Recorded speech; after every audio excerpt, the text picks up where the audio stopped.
What's the easiest choice you can make? Window instead of middle seat? Picking a vendor who sends a great gift basket? Outsourcing business tasks you hate? What about selling with Shopify? Whether you're selling a little or a lot, Shopify helps you do your thing, however you cha-ching. Shopify is the global commerce platform that helps you sell at every stage of your business. From the launch your online shop stage to the first real-life store stage, all the way to the did we just hit a million orders stage. Shopify's there to help you grow. Whether you're selling scented soap or offering outdoor outfits, Shopify helps you sell. Wherever and whatever you're selling, Shopify's got you covered. Sign up for a $1 per month trial period at shopify.com/try. Go to shopify.com/try now to grow your business, no matter what stage you're in. Shopify.com/try.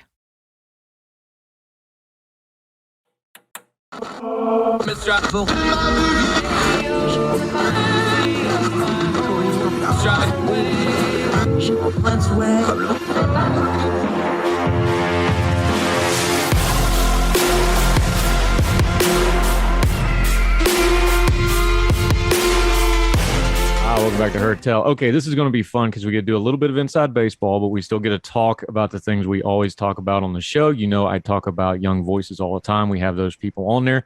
This is the guy. This is the guy that coordinates all that. He helps me with that along with Jason Reed over in the UK. But Caleb Franz, how are you, my friend? Andrew, it's a real pleasure to be on. Yeah, this is cool because I'm usually talking to you about the show, and now I get to actually talk to you on the show. But you have your own show as well. You're coordinating for Young Voices. Just real quick, though, because I'm always talking about it and I don't take the time to explain it. Tell folks what Young Voices is. I'm now partnered with you guys as all. I've even got an official page with my picture and everything on it. But this thing's been around. It's very impressive. Tell folks what you guys actually do, though. Yeah, so Young Voices, we work with young people from 18 to 35, roughly. There's a little bit of wiggle room between like what constitutes as young, but but generally speaking, that's a dig? That's well, maybe a little bit. You're the oldest young voice that we have. Thanks. But we generally work with young people between 18 and 35, trying to help them get their careers started if they are interested in careers in media or in policy or in academia, specifically young people who have a slant or a lean towards the ideas of liberty and of classical liberalism. Those are the people who we want to work towards, and we want to help build up and build their profile in the movement. And one thing that I was always impressed with from the beginning, your predecessor, Stephen Kent's good friend, kind of got me into doing podcasting and things like that. It's a nonprofit. I learned really quick starting to do my own media and broadcasting, and even in my writing things. It's kind of like the gold rush, where like everybody comes from the gold rush, but the money was actually in the saloons and the gambling and all that sort of stuff. There's a lot of people that just want to make money off people trying to get into media, trying to start podcasts, trying to get platforms. You can spend a lot of money and not get anywhere in a hurry.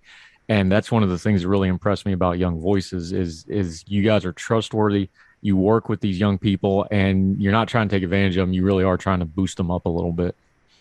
Yeah, that's right. And I think, one of the components that you're going to be involved with actually is that I'm really proud of is the mentorship program that we have. And that's going to be something that I think is going to help cultivate really good results with really good people.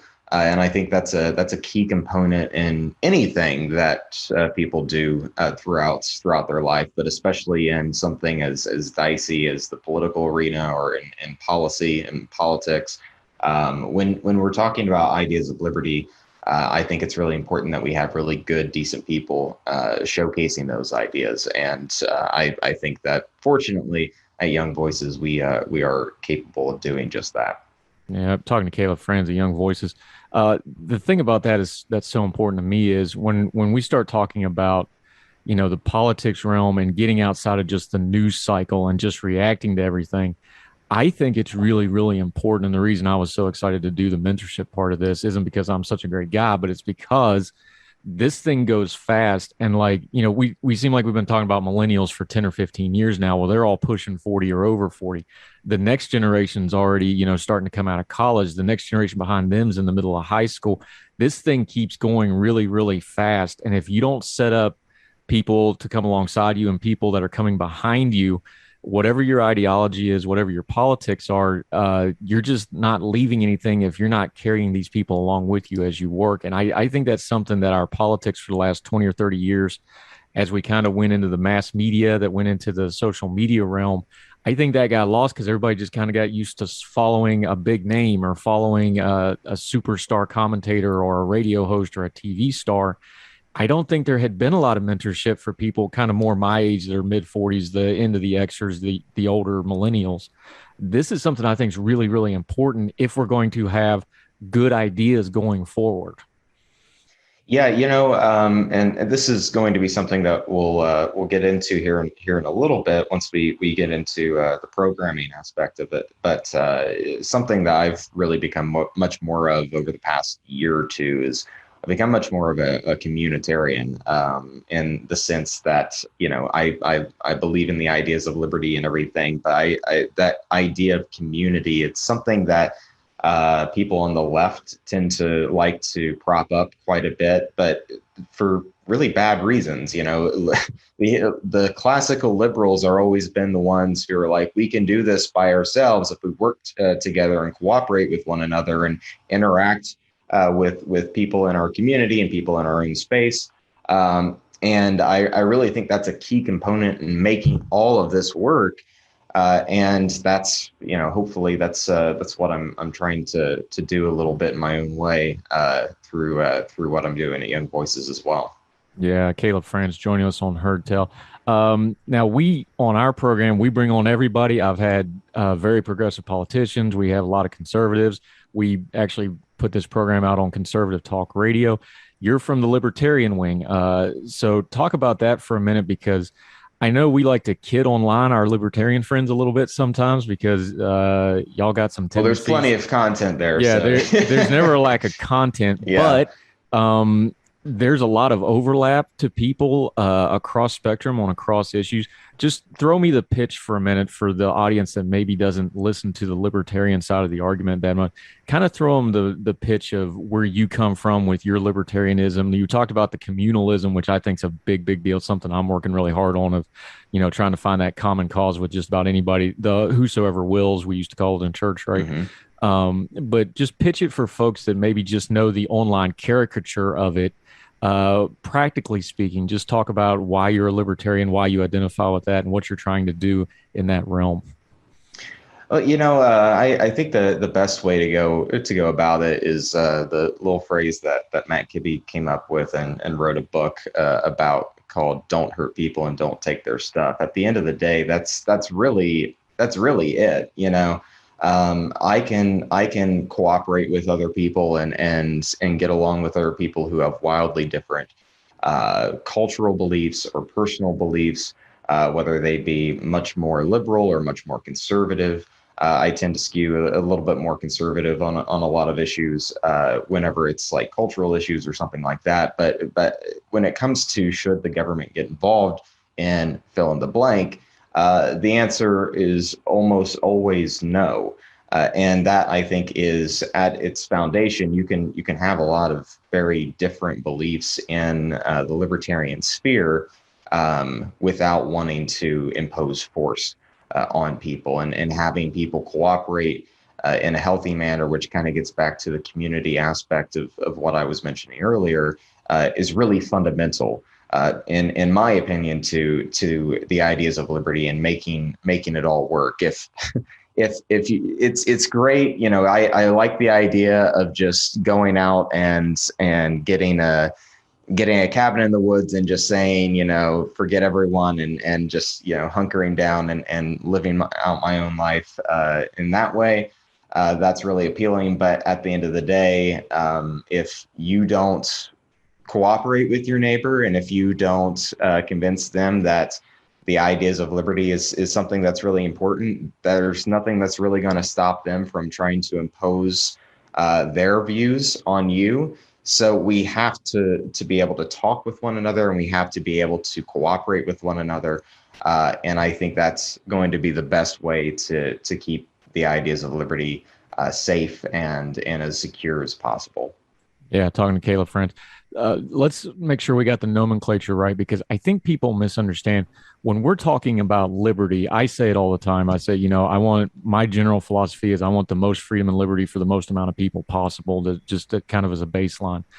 When we're talking liberty, though, what do you mean by liberty? I know it's a big word. We could spend, a whole college semester just describing liberty, but what does that word actually mean to you? Because I know people call it the liberty movement. Libertarians like to use that term, but what does liberty actually mean to you? To me, liberty means being able to pursue your own happiness without it coming at the expense of someone else. And that's really about as bare bones as it can get. What that looks like and how we can make that work beyond that is open for a much broader conversation and interpretation. I think there are key values that help make that underlying philosophy work. But at the end of the day, letting people live their lives to the extent that they see fit. I'm trying to figure out my own life, and I'm sure you are too. And I don't have enough time or bandwidth to try to figure out everyone else's.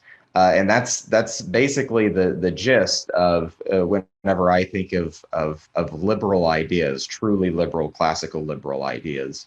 It is the essence of what a lot of the founders would talk about, and what a lot of them would promote as far as their ideas go. It's just getting people out of each other's lives. Yeah, talking to Caleb Franz. We're going to take a quick break on Herd Tell. When we come back, we're going to talk about some of those people from the past he just mentioned, because he has a program where he's reviewing those people, Profiles in Liberty, his show, and we're going to ask him about that when we come back right after this.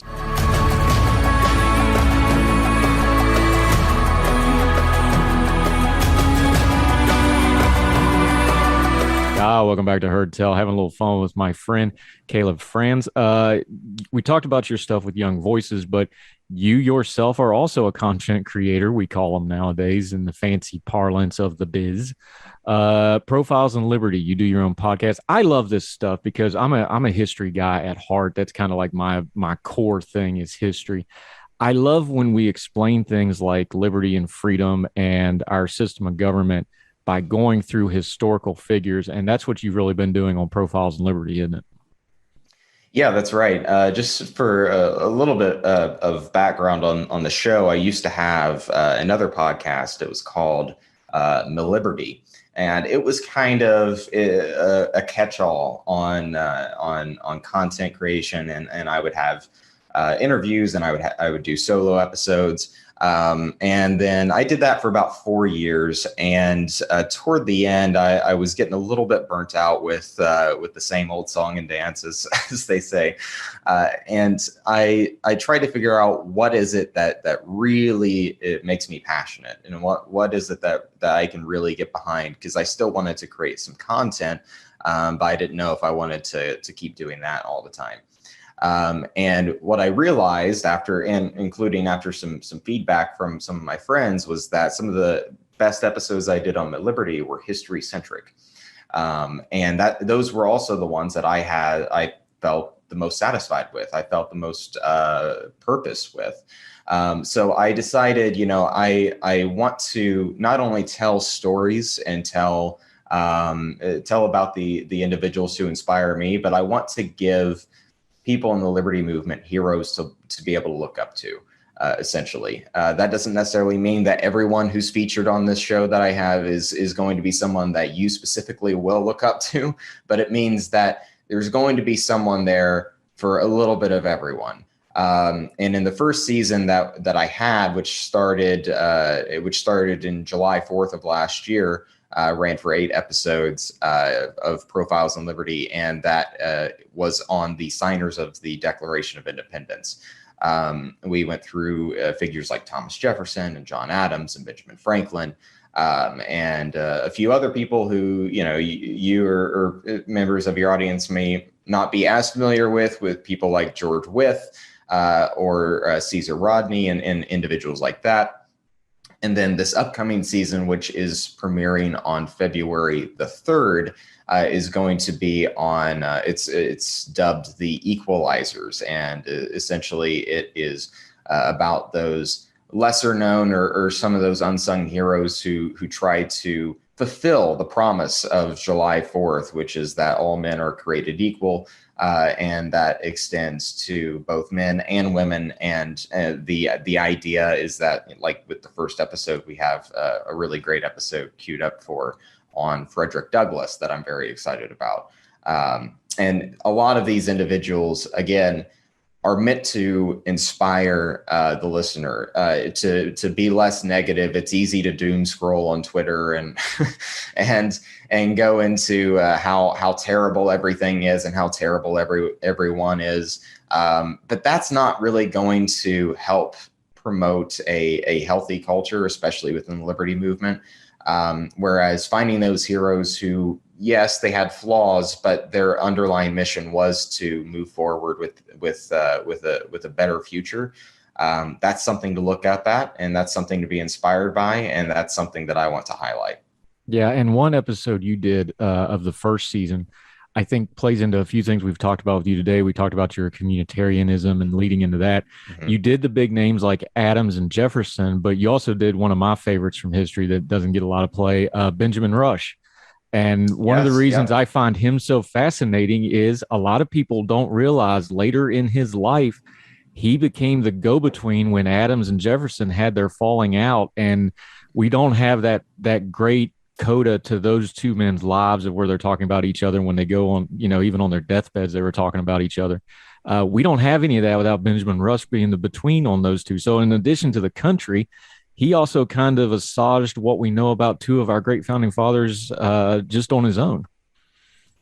Yeah, that's right. That was that episode in particular was one that was really fun to write, and one really fun to tell, because that's one of my favorite stories in history.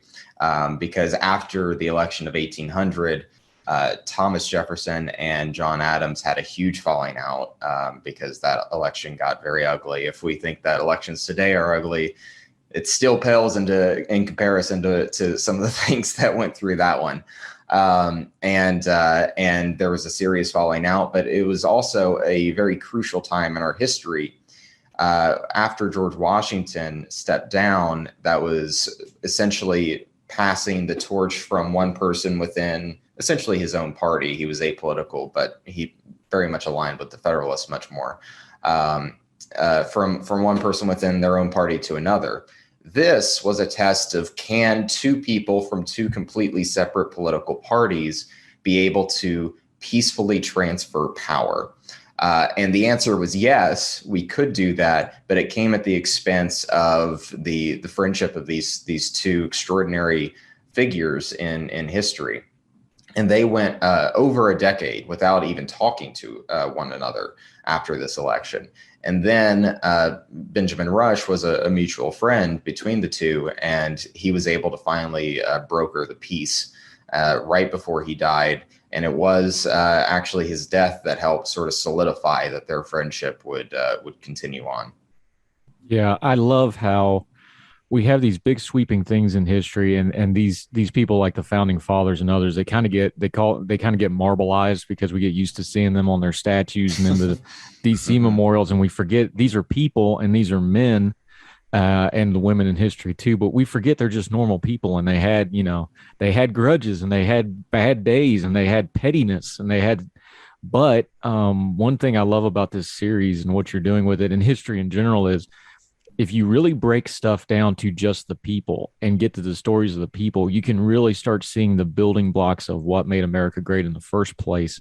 I think a little bit better than just sometimes the terminology, which kind of gets lost in buzzwords and things like that. But at least to me, I think when you start seeing how these people in their relationships, like the fighting that went on, like the ugliness of that election you talk about, that election is immensely important on how we had elections going forward. I think things like that just bring it alive in a way that some of our terminology and some of our current debate on things like Twitter, where everything's just buzzwords and hit and run, I think that's where you really start getting a feel of this and it becomes more real to you than just terminology.